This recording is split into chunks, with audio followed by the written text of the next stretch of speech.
நெருக்கம் அதிகமாகிவிட்டதாக எதிர்க்கட்சிகள் குற்றச்சாட்டு வைக்கின்றன. தப்பு கிடையாது, அது அரசியல், அப்படிதான் பண்ணணும். எடப்பாடி பழனிசாமி அவர்கள் வைக்கிற குற்றச்சாட்டு நிச்சயமாக அரசியல் களத்தில் எதிரொலிக்கும். ஆனா அது உண்மையா? நீங்க திமுக ஆங்கிள் சொல்றீங்க, பாஜக ஆங்கிள் எடுத்துட்டு போனா கலைஞரை பாராட்டாரு, ராஜ்நாத் சிங் மேடையில பாராட்டாரு, மோடி தன்னுடைய பதிவுல பாராட்டாரு. எல்லாம் இதுவரைக்கும் இருந்த நிலைப்பாட்டை பாஜக மாற்றிக்கொள்ள வேண்டிய ஒரு நிலைக்கு தள்ளியது யார்? நீங்க அப்படியே பாத்தீங்கன்னா 100% உண்மை. பாஜகவும் திமுகவும் உறவு வைத்திருக்கிறது அப்படின்னு சொன்னா அது மாற்றே கிடையாது, உண்மை.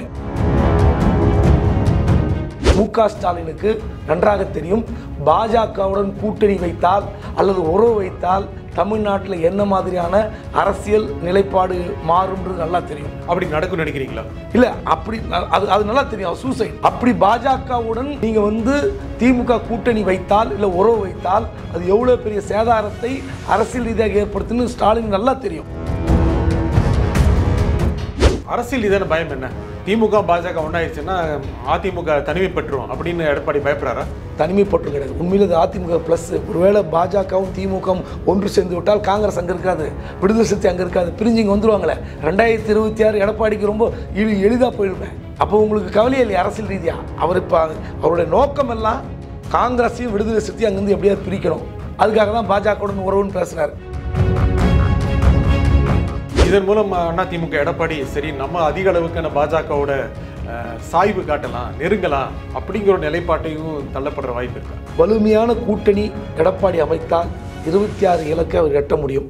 ஓபிஎஸ் சேர்க்காத காரணம் திரும்ப உள்ள திரும்ப பாஜகவுடன் கூட்டணி வைங்க, 10 பேர் பாஜக கூடி பிடிப்பாங்க சொல்லி தானே ஓபிஎஸ் இன்னி வரைக்கும் சேர்க்க மாட்டேங்கிறாரு.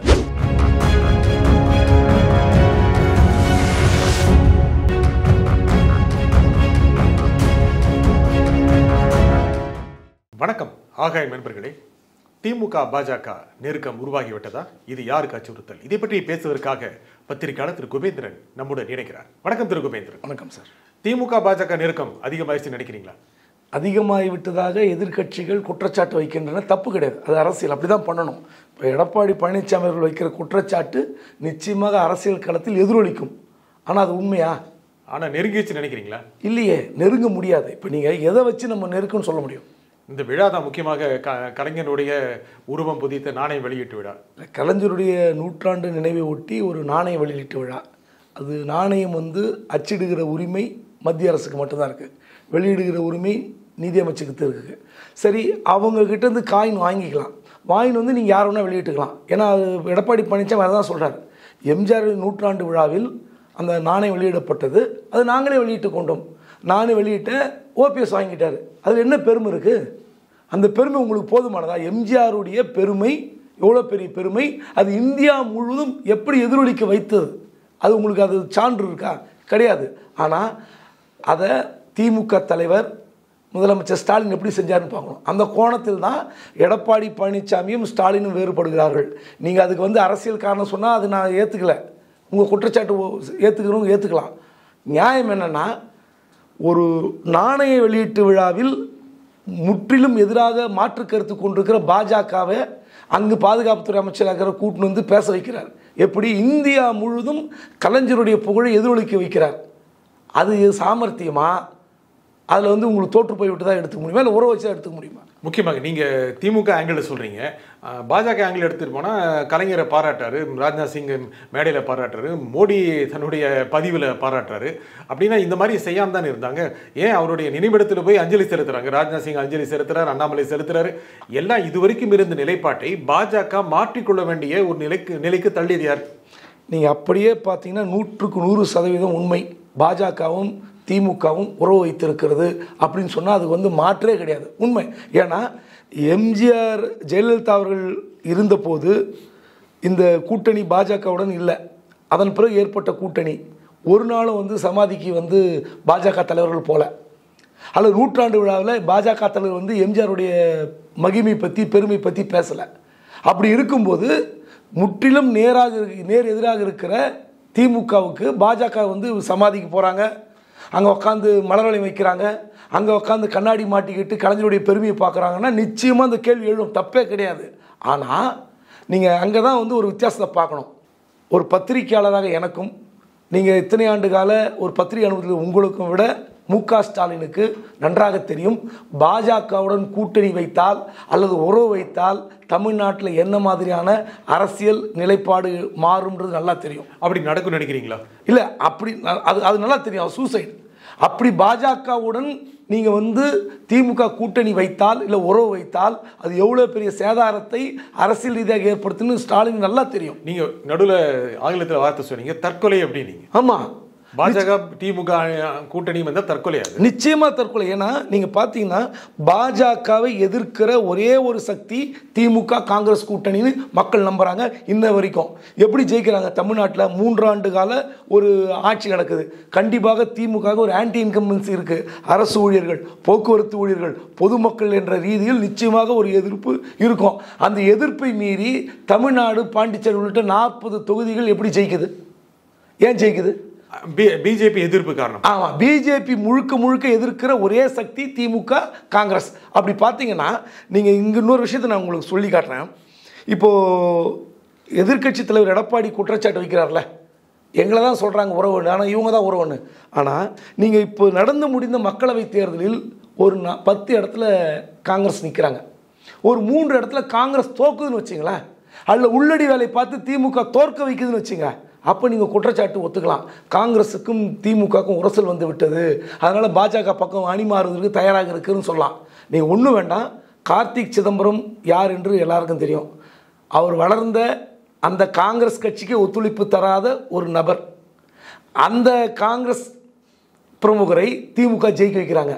யார்? கார்த்திக் சிதம்பரத்தை. இப்போ என்ன பேசிகிட்டு இருக்காரு உங்களுக்கு தெரியும். சரி, விருதுநகர் தொகுதி எம்பி மாணிக் தாகூர், அவர் வந்து இந்த நடந்து முடிந்த மக்களவைத் தேர்தலிலே அதிமுகவுடன் கூட்டணி வைக்க வேண்டும் என்று ரகசிய வேலை பார்த்தவர். நான் பல இதில் சொல்லியிருக்கிறேன். அவரை திமுக ஜெயிக்க வைக்குது. அப்போது தங்களுக்கு எதிராக இருக்கிற, தங்களுக்கு ஒத்துழைக்காத அப்படிப்பட்ட நபர்களையே திமுக ஜெயிக்க வைக்குதுன்னா அந்த கூட்டணியோட பாண்டேஜ் எப்படி ஸ்டாலின் வைத்திருக்கிறார்? அது 4 மாதம் முன்னால், அது 4 மாதத்துக்கு முன்னால் உண்மை. அதான் சொல்கிறேன். அப்போது நீங்கள் ஏதாவது ஒரு இடத்துல 10 சீட்டு கேட்டாங்க, 5 தான் கொடுத்தாங்க, அது 5ல் 3 தோக்கடிச்சாங்கன்னா நீங்கள் சொல்கிறது உண்மை தானே? ஆனால் அது ஜெயிக்க வச்சுட்டாங்க. அது திமுகவுடைய கௌரவம். 40-40 ஜெயிக்கிறது அப்படிங்கிறது. இப்போ முக்கியமாக காங்கிரஸ் பிரமுகர்கள்லாம் வேற மாதிரி பேசிட்டு இருக்காங்க. அடுத்து திமுக ஆட்சிக்கு வந்தால் கூட்டணியில் பங்கு பெறணும் அப்படிங்கிற ஆங்கிளில் பேசிட்டு இருக்காங்க. காங்கிரஸை அச்சுறுத்துவதற்காக பாஜகவுடன் நெருங்குவது போல் ஸ்டாலின் காட்டுகிறாரா? இல்லை, உண்மையிலே வந்து காங்கிரஸ் கட்சியில் பேசுகிறாங்க, அப்புறம் விடுதலை சிறுத்தையில் வந்து பேசுகிறாங்க. உண்மை, நான் இல்லைன்னு சொல்லலை. நீங்கள் யோசித்து பாருங்கள், ஒரு நீண்ட நெடிய அரசியல் பயணம். அதாவது ஒரு 4 முறை பார்லிமெண்ட் தேர்தல் காங்கிரஸும் திமுக ஒன்றா இணைந்து பயணிக்கிறது. 2004, 2009, 2014 மட்டும் இல்லை, அப்புறம் 19 இப்போ நடந்து முடிந்த தேர்தல். 4 முறை, 21 பார்லிமெண்ட் தேர்தல். ஆமாம், சட்டமன்றத்தில் 5 முறை தொடர்ந்து பயணிக்கிறார்கள். இப்போ நீங்கள் பார்த்தீங்கன்னா கிட்டத்தட்ட இத்தனை முறை இணைந்து பயணிக்கும் போது கண்டிப்பாக அவங்களுக்கு கருத்து வேறுபாடுகள் இருக்கும், இல்லைன்னே சொல்ல மாட்டேன். கண்டிப்பாக பிரிந்து போவதற்கே வேலை பார்த்தாங்கன்னு சொல்கிறேன், நான் மறுக்கவே இல்லையே. அதனால் அப்படி இருக்கும்போது இங்கே இருக்கிற காங்கிரஸுக்கு செக் வைக்கணும்னா ராகுலும் சோனியா தான் டிசைட் பண்ணுவாங்க. நீங்கள் ஒன்றும் வேண்டாம். நீங்கள் இப்போ இன்னொரு விஷயம் சொல்கிறேன். நீங்கள் சசிகாந்த் செந்தில் முதல் முறையாக காங்கிரஸ் நிறுத்தப்படுகிறார். திமுக கூட்டணி வேட்பாளரை விட அதிக வாக்கு வித்தியாசம் ஜெயிக்கிறார். சுதா காங்கிரஸில் ஜெயிக்கிறாங்க மயிலாடுதுறையில். பொன்னேரி அவங்க எடுத்து கொண்டு போன தொகை அந்த அம்மாவுக்கும் தெரியும், திமுகவுக்கும் தெரியும். 1 லட்சம் ரூபாய் கீழே எடுத்துன்னு போன தொகை. ஆனால் எத்தனை கோடி ரூபாய் செலவு செய்து ஜெயிக்க வைக்கிறார்கள். அப்போது யோசித்து பாருங்கள், நீங்கள் பணமும் கொண்டு வர மாட்டீங்க, வேட்பாளர் புதிய வேட்பாளர், உங்களுக்கு நெருக்கடியும் இருக்கிற காங்கிரஸ் ஜெயிக்க வைக்கிறாங்கன்னா செக்கு வேறு மாதிரி வைக்கலாமே. 40-40 வெற்றி பெற்று என்ன பிரயோஜனம்? இப்போ நீங்கள் ஆட்சியில் அந்தஸ்தில் இல்லையே. காங்கிரஸ் ஆட்சிக்கு வந்திருந்தால் நீங்கள் இதெல்லாம் பலன் அளித்திருக்கோம். ராகுல் காந்தியை எங்கேயாவது அவமதிச்சிருக்காரா? சோனியா எங்கேயாவது அவமதிச்சிருக்காரா? அது ஸ்டாலினுடைய ஸ்டைல் ஆஃப் ஃபங்க்ஷனிங் இல்லை. அவருடைய அணுகுமுறை ரொம்ப நிதானமாக, சூட்சுமம் நிறைந்ததாக இருக்குது. அக்ரெசிவாக இல்லாமல் ரொம்ப சாஃப்டாக ஹேண்டில் பண்ணுறாரு. நேற்று அந்த விழா நடந்தபோது ராகுல் காந்தி அவரை பாராட்டுறாரு, வாழ்த்து தெரிவிக்கிறாரு. ராகுல் காந்தியும் அந்த டேக்லேயே இருக்கிறாருல்ல, அந்த மாதிரி தானே ஸ்டாலின் வச்சுக்கிறாரு. அதுதான் சொல்கிறேன். நீங்கள் எங்கேயாவது ஒரு காங்கிரஸ் கட்சியை நோகடித்து விட்டு ஏதாவது ஒரு இடத்துல வந்து இந்த இடத்துல பாஜகவுடன் போகிறாங்கன்னா நீங்கள் சொல்லலாம். இந்த குற்றச்சாட்டு எப்படி வைக்கிறாங்கன்னா, நீங்கள் வந்து எடப்பாடிக்கு ஒரு சின்ன ஒரு ஃபியர் இருக்குது. இப்போ இந்த கேள்வி எப்படி அரசியல் களத்தில் எப்படி மாறும் நான் உங்களுக்கு சொல்லிடுறேன். இது எடப்பாடிக்கு என்ன பயம் இதில்? எம்ஜிஆர் 100ஆண்டு விழா நடத்துகிறார், 100 கோடி ரூபாய் ஒதுக்குகிறார். 100 கோடி ஒதுக்கி மாவட்டம் தோறும் விழா நடத்துகிறார். அதனால் என்ன பலன் கிடைத்தது எம்ஜிஆருக்கு? என்ன புகழ் கிடைத்தது? நீங்களே நடத்திக்கிட்டீங்க, ஒன்றும் பிரயோஜனம் இல்லை. ஒரே ஒரு வளைவு கடற்கரை சாலையில் வைத்திருக்கீங்க, என்ன பலன்? திமுகவில் நீங்கள் யோசித்து பாருங்கள், கலைஞருடைய ஆளுமை, ஒரு 50 ஆண்டு கால அரசியல் வாழ்க்கையை சொல்ல வேண்டிய கட்டாயத்தில் ஸ்டாலின் இருக்கிறார். ஸ்டாலின் வெறும் திமுகவில் அடுத்த தலைவராக உருவானவர் அல்ல, கலைஞருடைய மகன். தன் தந்தையை இந்தியா முழுவதும் புகழை கொண்டு போய் சேர்க்க வேண்டிய நெருக்கடி, அழுத்தம். அடுத்து ஒரு திமுக தலைவராக இருக்கிற அழுத்தம். இந்த 2 விஷயத்திலையும் ஒரு எதிர்கட்சி அந்தஸ்தில் இருக்கிற, எதிர்கட்சியில் இருக்கிற, மாற்று முகாமில் இருக்கிற ராஜ்நாத் சிங்கை கொண்டு நேற்று இந்தியா ஃபுல்லாக பேச வச்சார். என்ன பேச வச்சார் பார்த்தீங்கன்னா, நான் வாஜ்பாய் காலத்தில் போக்குவரத்து அமைச்சராக இருந்தேன், அந்த கூட்டணிக்கு கலைஞர் ஆதரவு கொடுத்தார், அந்த கூட்டணியுடைய ஆதரவின் வலிமை நான் பார்த்தேன் போல் சொல்கிறார். அப்போ என்ன அர்த்தம்? நீங்கள் இப்படி கூட்டு எம்ஜிஆர் 100ஆண்டு விழாவில் யாராவது ஒரு தலைவரை கூட்டு பேச வைக்க வேண்டியதானே, நாணயம் வெளியிட வேண்டியதானே, ஒரு ஜெயலலிதா புகழ பாட வேண்டியதானே, ஜெயலலிதாவுடைய உறுதியை சொல்ல வேண்டியதானே, எம்ஜிஆருடைய அருமை பெருமை சொல்ல வேண்டியதானே? ஏன் சொல்ல வைக்கல? யாருடைய தவறு? ஆனால் இந்த மாதிரி சொல்ல வச்சது மூலம் ராஜ்நாத் சிங்கை ஸ்டாலின் பாராட்டுறாரு. அவர் ரொம்ப நிதானமான, நியூட்ரலான, நடுநிலையான அரசியல்வாதி, நேர்மறையான அரசியல்வாதி அப்படின்னு சொல்றாரு. ராஜ்நாத் சிங் கலைஞர் கருணாநிதியை பாராட்டுறாரு. ஒருத்தருக்கு ஒருத்தர் ரொம்ப பாராட்டிக்கிறாங்களே, அதென்ன சந்தேகத்தை ஏற்படுத்துது சார்? இது பொதுவான விழா சார். இது நீங்கள் அரசியல் ரீதியான விழாவுக்கும் கட்சி ரீதியான விழாவுக்கும் நான் வேறுபாடு சொல்கிறேன். இப்போ நல்ல கேள்வி கேட்டீங்க.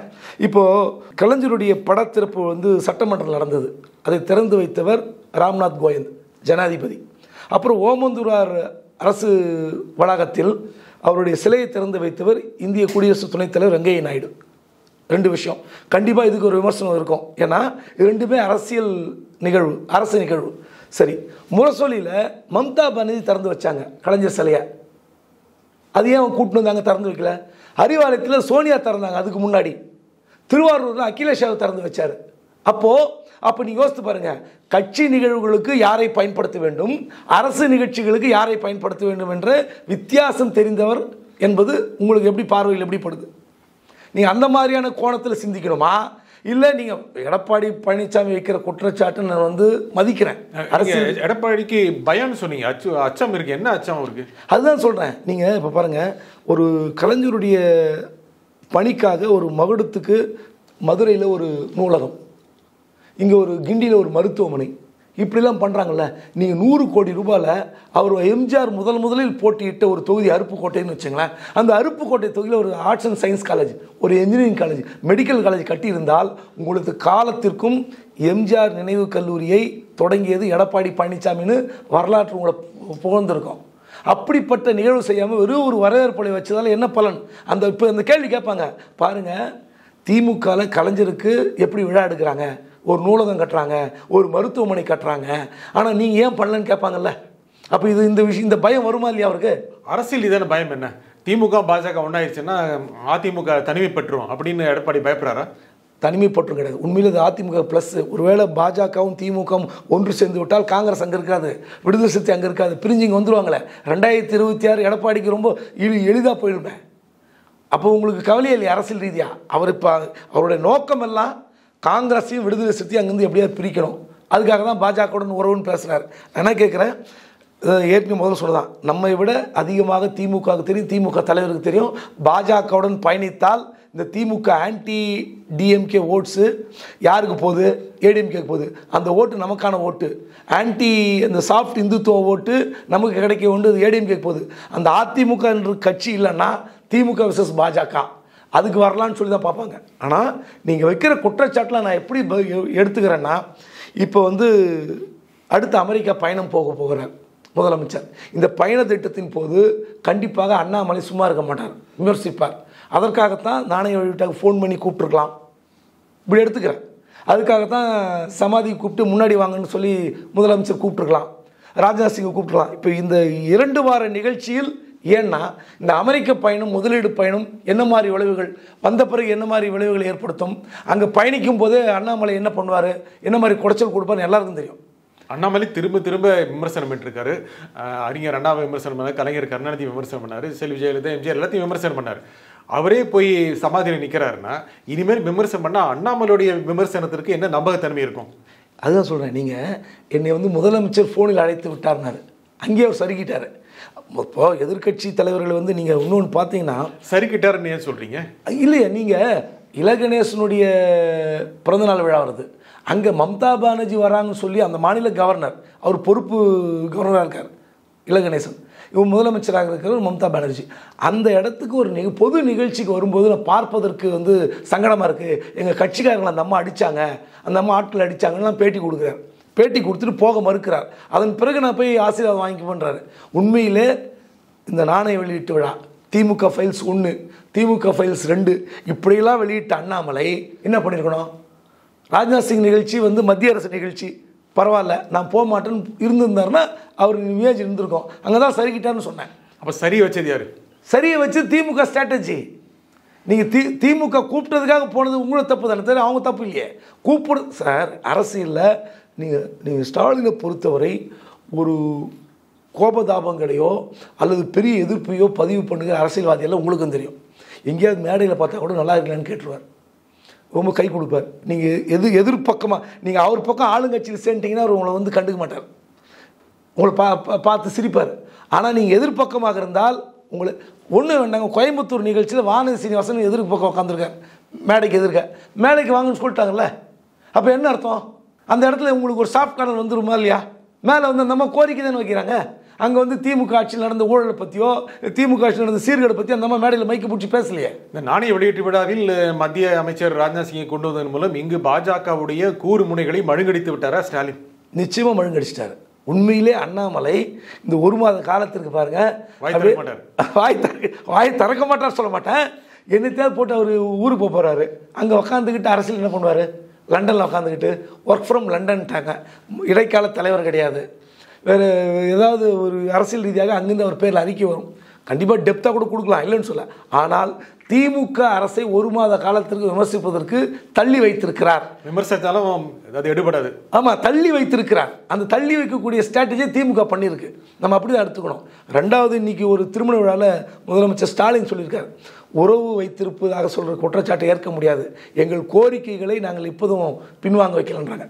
இப்போ கூட மெட்ரோ நிதி செகண்ட் ஃபேஸுக்கு நிதி தரல, அப்புறம் ஒரு 6-7 ரயில்வே திட்டத்துக்கு நிதியை குறைத்திருக்கிறார்கள், 1000 ரூபாய் நிதி ஒதுக்கீடு செய்திருக்காங்க. இந்த விஷயத்தில் கடும் கண்டனத்தை பதிவு பண்ணியிருக்காங்க. டிஆர் பாலு கூட இப்போ ரீசெண்டாக ஒரு அறிக்கை விட்டுருக்காரு. ஸோ ஏதாவது ஒரு இடத்துல திமுக மத்திய அரசை எதிர்க்கிற விஷயத்தில் சறுக்கினால் அல்லது அண்டர் கிரவுண்டில் வேறு ஏதாவது நீங்கள் வச்சுக்கலாம், உறவு வச்சுக்கலாம், நமக்கு வந்து இன்னும் 1.5 வருஷம் ஆட்சி நடத்தணும், அந்த 1.5 வருஷம் ஆட்சியை காப்பாற்றிக்கிறதுக்கு மத்திய அரசோடு இணைந்து பயணிக்க வேண்டும் என்று போனாலே அது உங்களுக்கு வந்து சிக்கல் தான். அல்லது காங்கிரஸுக்கு செக் வைக்கிறதுக்காக இந்த மாதிரி ரிலேஷன்ஷிப் அந்த மாதிரி ஸ்டாலின் காமிக்கிறாரா? காங்கிரஸோட வந்து நீங்கள் காங்கிரஸ் விட்டு விலகினாலோ விடுதலை இந்த கூட்டணி இன்டாக்ட் ஆக்கிறது திமுக சக்ஸஸ். விலகாமையே அவங்க ரொம்ப இடம் கேட்டக்கூடாது, ஆட்சியில் பங்கு கேட்டக்கூடாது அப்படிங்கிறதுக்காக அவங்கள ஒரு கட்டுப்பாட்டை வைக்கிறதுக்கு ஓரமாக ஒதுக்கி நில்லுங்க அப்படின்னு காமிக்கிறதுக்காக பாஜகவோட உறவு வந்துருமோ அப்படிங்கிற சந்தேகத்தை ஸ்டாலின் எழுப்புறாரா? இல்லை, இப்போ பாஜக கூப்பிட்டு விழா நடத்துனதால காங்கிரஸ் அந்த வைக்காதுன்னு என்ன உத்தரவாதம் இருக்குது? கண்டிப்பாக 2026 வந்து காங்கிரஸுக்கு வந்து ஒரு கூட்டணி அழைப்பு விடுக்கிறார் எடப்பாடி. வாருங்கள், நீங்கள் அங்கே எவ்வளோ வாங்குறீங்க? 25 சீட்டு, நான் 45 தரேன், ஜெயிக்கணுமே.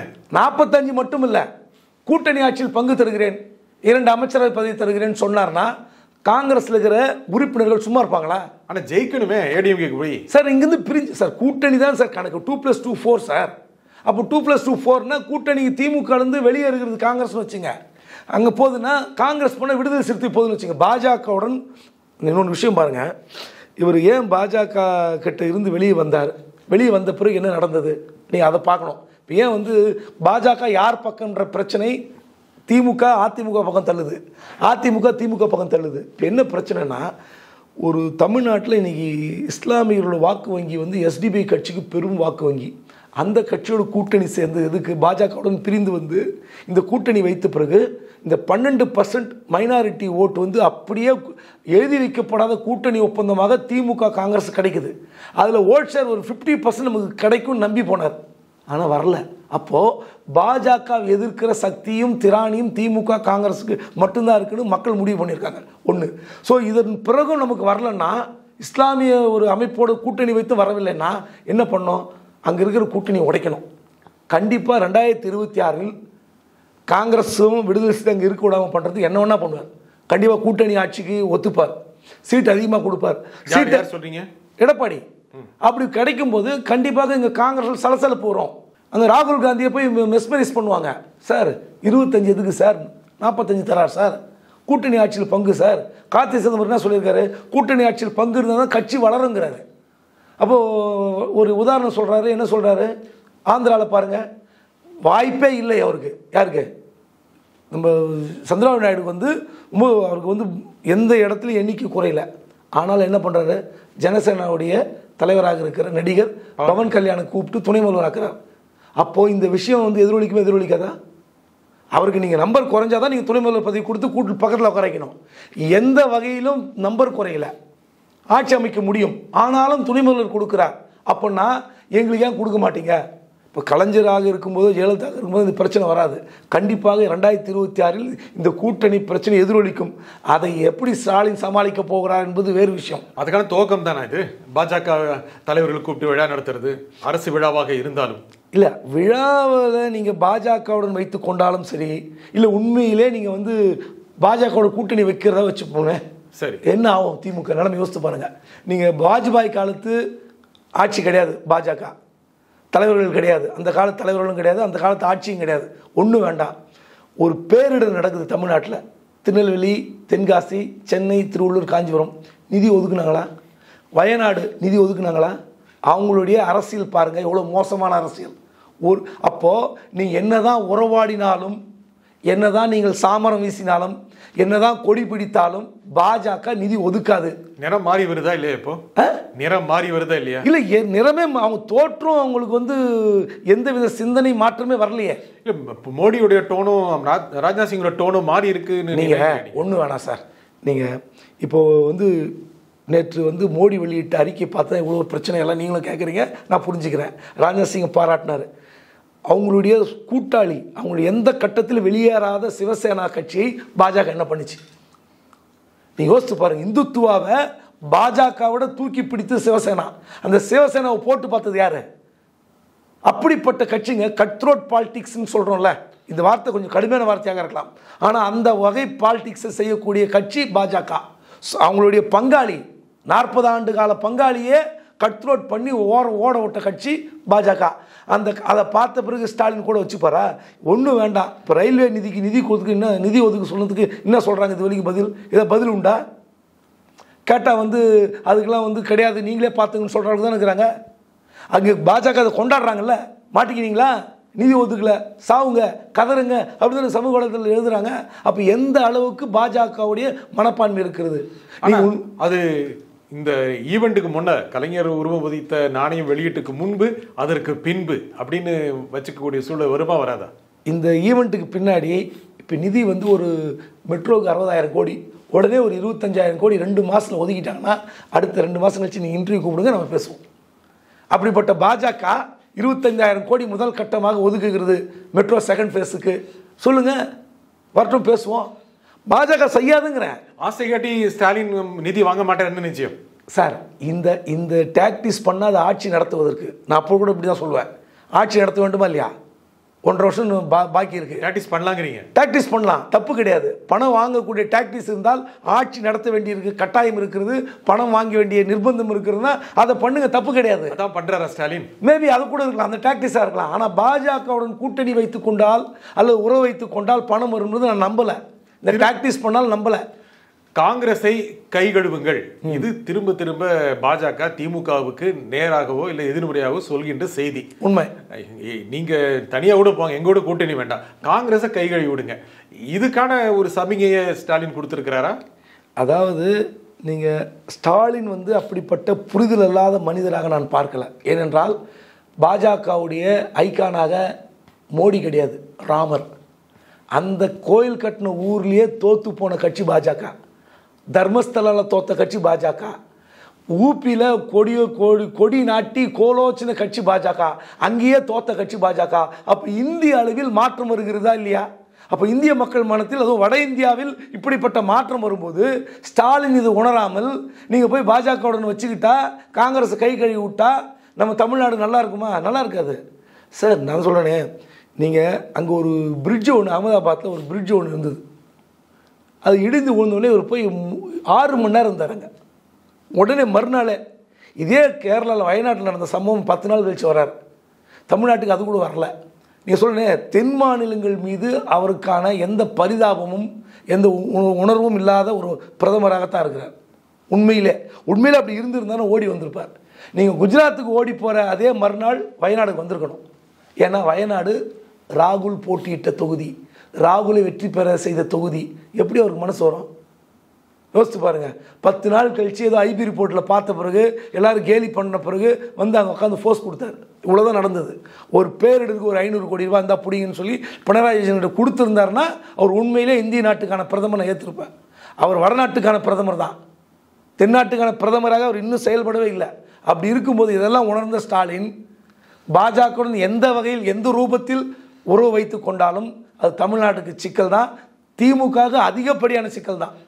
இதன் மூலம் அதிமுக எடப்பாடி சரி நம்ம அதிக அளவுக்கான பாஜகவோட சாய்வு காட்டலாம், நெருங்கலாம் அப்படிங்கிற ஒரு நிலைப்பாட்டையும் தள்ளப்படுற வாய்ப்பு இருக்கா?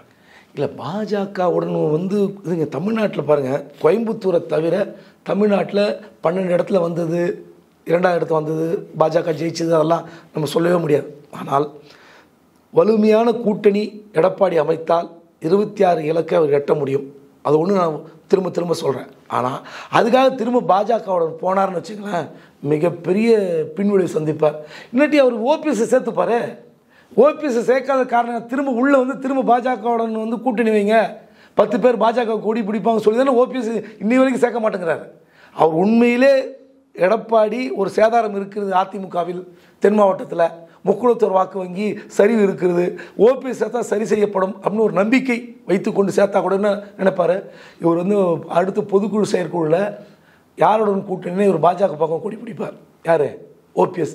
இதை செய்யக்கூடாதுன்னு நிலையில் சேர்க்காமல் இருக்கார். அப்போனா அந்த மாதிரி எண்ணம் படைத்த எடப்பாடி திரும்ப கொண்டு போய் பாஜகவுடன் நின்னார்னா சிக்கல் தான் அவருக்கு. பாஜகவை எதிர்த்து அரசியல் செய்தால் தான் தமிழ்நாட்டில் வளர முடியும். அதுக்காக பாஜக வளராமல் வளர்ந்துருக்கிறது, அதுக்கு ஒரு கூட்டம் இருக்கிறது, இல்லைன்னு சொல்ல. ஆனால் இப்போது இருக்கிற நிலைமை யோசித்து பாருங்கள். பட்ஜெட்டில் நிதி ஒதுக்கலை, நான் திருக்குறள் விவகாரத்துக்கு வரல, பட்ஜெட்டில் நிதி ஒதுக்கலை. கேட்டால் வந்து இந்தியா முழுமைக்கான பட்ஜெட்டு, மாநிலத்தின் பெயர் சொல்லவில்லை என்றாலும் நிதி ஒதுக்கப்படும்லாம் விளக்கம் கொடுத்தாங்க. ஆனால் தமிழ்நாடு மக்கள் டீ கடையில் பேசுகிற பேச்சை பாருங்கள், மக்கள் ஏற்றுக்கலை. இந்த ரயில்வே பட்ஜெட் அடுத்து 1000 ரூபாய் ஒதுக்குது. அப்போ யோசித்து பாருங்கள், இந்த பாஜகவுடைய சித்தாந்தமும் செயல்பாடும் எப்படி இருக்குது தமிழ்நாட்டுக்கு. ஸோ பாஜகவை எதிர்த்தால்தான் திராவிட கட்சிகளுக்கு வாழ்வு. அதில் நீங்கள் ஏதாவது ஒரு கூட்டணி கட்சி பிரித்து மாறி உக்காந்துங்கன்னா உங்களுக்கு சக்ஸஸ் இல்லாமல் போகலாம். இதை தவிர வேறு எதுவுமே நீங்கள் புது பாலிடிக்ஸில் கொண்டு போய் இவங்க வந்து ஆட்சி நடத்துவதற்காக கொஞ்சம் ஸ்டாலின் பெண்ட் ஆகலாம். பாஜகவுடன் கூட்டணி என்று வைத்து விட்டால் திமுகவுக்கு மிகப்பெரிய சரிவு இருக்குது. இந்த நிகழ்ச்சியில் கருத்தில் குறிப்பிட்ட குபேந்திரன் மிக்க நன்றி. நன்றி. மீண்டும் ஒரு நிகழ்ச்சியை சந்திப்போம். நன்றி, வணக்கம்.